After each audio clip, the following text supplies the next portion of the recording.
Hey, Jane, you Hey look like Jane, you're in a you hurry. look like Yeah, you're in a things are a hurry. little You seem crazy. a little Oh, yeah, what's crazy. going on? Okay, what's Oh, going it's on? nothing. It's nothing. Well, You know, since it's your since class, it's I, your I guess class, it's I okay. guess it's It's okay. It's it's just that I I'm guess having I'm trouble with having my group trouble with my project. group Ah, project. yes, Ah, yes. due next week. Due next week. What's your group doing What's your again? group doing? It's about United States Supreme Court decisions. We're looking at the impact of recent cases on property rights, municipal land use cases. It's about What's your group doing again? United States Supreme Court decisions. We're looking at the impact of recent cases on property rights, municipal land use cases, zoning disputes. Right, okay, and Well, it's not okay, going well? it's not Not going well. really. Not really. I'm worried about the other two about people in the my two group. people in my They're group. just sitting back, not really doing their fair share of the work and waiting for an A. It's kind of stressing me out because we're getting close to the deadline and I feel like I'm doing everything for this project. Oh, the good old free rider problem. Free rider? Oh, it's just a term that describes this situation when people in the group seek to get the benefits of being in the group without contributing to the work. Anyway, what exactly do you mean when you say they just sit back? I mean, they've been filing their weekly progress reports with me. Yes, but I feel like I'm doing 90% of the work. I hate to sound so negative here, but honestly, they're taking credit for things they shouldn't be taking credit for. Like last week in the library, we decided to split up the research into 3 parts, and then each of us was supposed to find sources in the library for our parts. I went off to the stacks and found some really good material for my part, but when I got back to our table, they were just goofing off and talking. So I went and got material for their sections as well. You know, you shouldn't do that. Oh, you shouldn't do that. But I didn't want to risk the project going down the drain. I know Teresa and Kevin. I think both of them in other courses, so I'm familiar with the work habits. I know, me too, and that's why this is really surprising me. Does your group like your topic? Well, I think we'd all rather focus on cases that deal with personal liberties, questions about freedom of speech, things like that. But I chose property rights. You chose the topic? Yeah, I thought it would be good for us, all of us, to try something new. Maybe that's part of the problem. Maybe Teresa and Kevin aren't that excited about the topic. And since you picked it, have you talked to them at all about picking a different topic? But we've already got all the sources, and it's due next week. We don't have time to start from scratch. Okay, well, I'll let you go because I know you're so busy, but you might consider talking to your group about your topic choice. I'll think about it. Gotta run. See you in class. Go to run. See you in class. Now, we've got a few minutes before we leave for today, so I'll just touch on an interesting subject that I think makes an important point. We've been covering rocks and different types of rocks for the last several weeks, but next week we're going to do something a bit different. And to get started, I thought I'd mention something that shows how, as a geologist, you need to know about more than just rocks and structure of solid matter. Moving rocks. You may have heard about them. It's quite a mystery.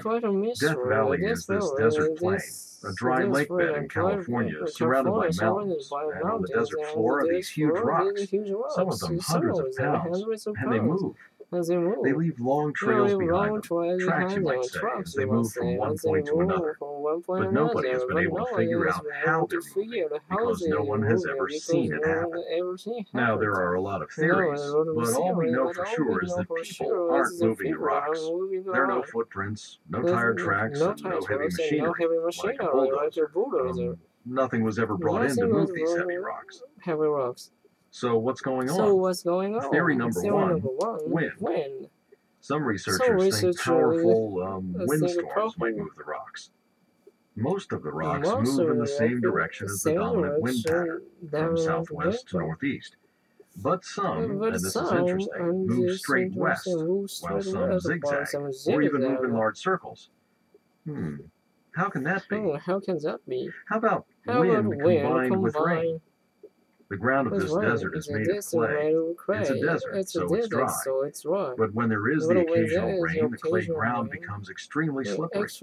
It's hard for anyone to stand on, walk on. Some scientists theorize that perhaps when the ground is slippery, the high winds can then move the rocks. There's a problem with this theory. One team of scientists flooded an area of the desert with water, then tried to establish how much wind force would be necessary to move the rocks. And get this. You need winds of at least 500 miles an hour to move just the smallest rocks. And winds that strong have never been reported, ever. Not on this planet. So I think it's safe to say that that issue's been settled. Here's another possibility. Ice. It's possible that rain on the desert floor could turn to thin sheets of ice when temperatures drop at night.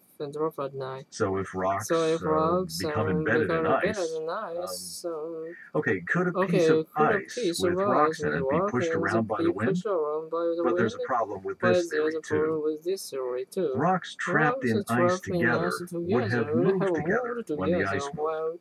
But that doesn't always happen. The rocks seem to take separate routes. There are a few other theories. Maybe the ground vibrates, or maybe the ground itself is shifting, tilting. Maybe the rocks are moved by a magnetic force.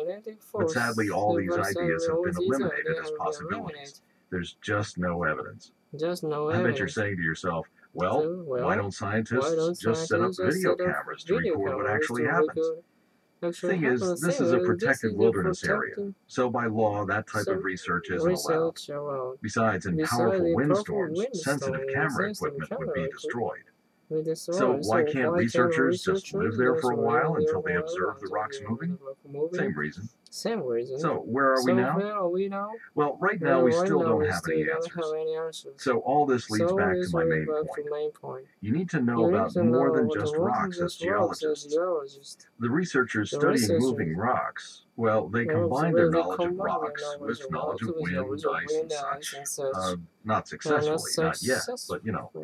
They wouldn't even have been able to get started without earth science understanding, knowledge about wind, storms, meteorology.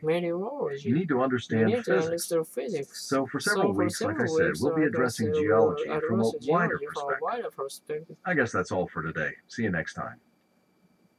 Okay, last time we were talking about government support for the arts. Who can sum up some of the